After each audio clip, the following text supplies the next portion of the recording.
میں تو پہلے دن سے اس کی مخالفت کرتا آیا ہوں کیونکہ انڈس واٹر ٹریٹی کا آپ کو نقصان نہیں ہوا لیکن ہمیں بھرپور نقصان ہوا. پانی کو ہتھیار بنانا انسانیت کے خلاف ہے.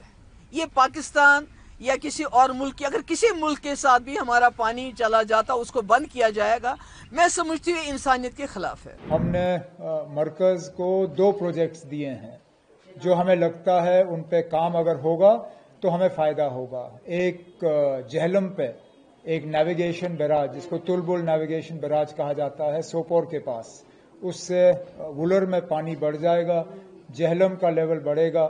ایک تو بجلی کی پیداوار جو ہے وہ زیادہ ہوگی اور ہم جہلم پہ جو ہے نیویگیشن کے لیے استعمال کر سکیں گے.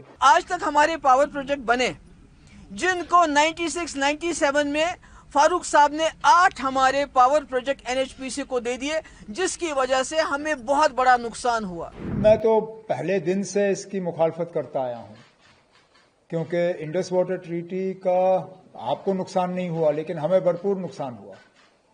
آپ کی 3 دریائیں جو ہیں آپ کے پاس رکھی گئیں، آپ کو پانی روکنے کا بھی پورا حق ملا، اس کا بھی کچھ حد تک خمیازہ ہم نے بھگتا کیونکہ ڈیم آپ نے بنائے، علاقہ ہمارا ڈوبا. جو آپ کا رنجیت ساگر ڈیم ہے اس کا زیادہ تر حصہ جو پانی کے اندر آیا وہ جموں کشمیر کا آیا اور اس کا جو ہمیں ملنا چاہیے تھا کمپنسیشن وہ نہیں ملا، جو اس کا ہمیں بجلی ملنی چاہیے تھی وہ نہیں ملی، جو اس میں ہمیں روزگار ملنا چاہیے تھا وہ بھی نہیں ملا. لیکن چلیے ایک ہمسائے کے طور پہ ہم نے زیادہ شکایت نہیں کی. اب اچھی بات یہ ہے کہ اب انڈس واٹر ٹریٹی جو ہے اس کو سسپینڈ کیا گیا ہے. اب میں چاہوں گا کہ جلد سے جلد ایسے اقدامات اٹھائے جائیں کہ ہم وہ پانی خود استعمال کر سکیں. ہم نے مرکز کو 2 پروجیکٹس دیے ہیں جو ہمیں لگتا ہے ان پہ کام اگر ہوگا تو ہمیں فائدہ ہوگا. ایک جہلم پہ ایک نیویگیشن بیراج جس کو تلبل نیویگیشن بیراج کہا جاتا ہے سوپور کے پاس، اس سے وولر میں پانی بڑھ جائے گا، جہلم کا لیول بڑھے گا. ایک تو بجلی کی پیداوار جو ہے وہ زیادہ ہوگی اور ہم جہلم پہ جو ہے نیویگیشن کے لیے استعمال کر سکیں گے. لیکن اس کے ساتھ ساتھ اخنور کے پاس چناب سے پانی نکالنا تاکہ جموں شہر کو ہم وہ پانی فیڈ کر سکیں. ہمیں لگتا ہے کہ آنے والے پھر 20-30 سال کے لیے جو ہے جموں کو پانی کی قلت نہیں ہوگی. دونوں چیزوں پہ مرکز سے بات چیت چل رہی ہے اور امید کی جا رہی ہے کہ ان میں تیزی لائی جائے گی. اس کے ساتھ ساتھ جو ہمارے ایگزسٹنگ پروجیکٹس ہیں جو سلٹ سے بھرے ہوئے ہیں، چاہے وہ سلال ہو، دلہستی ہو، باقی ہو، انڈس واٹر ٹریٹی کے تحت ان کی ڈی سلٹنگ ہم کر نہیں پا رہے تھے. اب مجھے لگتا ہے اس موقع کا فائدہ لے کے ان کا سلٹ جو ہے ہمیں خالی کرنا چاہیے. دیکھیے سب سے پہلی بات تو یہ ہے کہ پانی کو ہتھیار بنانا انسانیت کے خلاف ہے.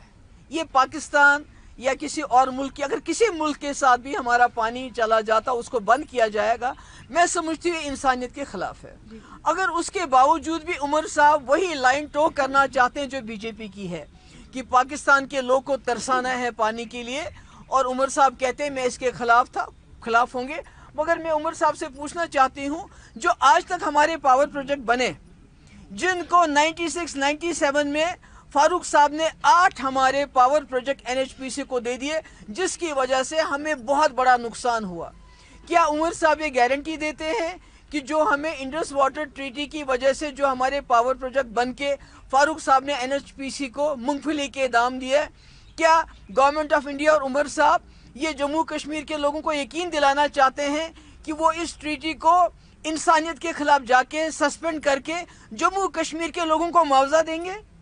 Will they compensate us for the losses that we have suffered all these years because our ex-chief minister Farooq Saab was so generous کہ انہوں نے سارے پاور پروجیکٹ اٹھا کے مونگ پھلی کے دام NHPC کو دے دیے؟ کیا وہ اس کو کمپنسیٹ کریں گے؟ میرا یہ کہنا ہے.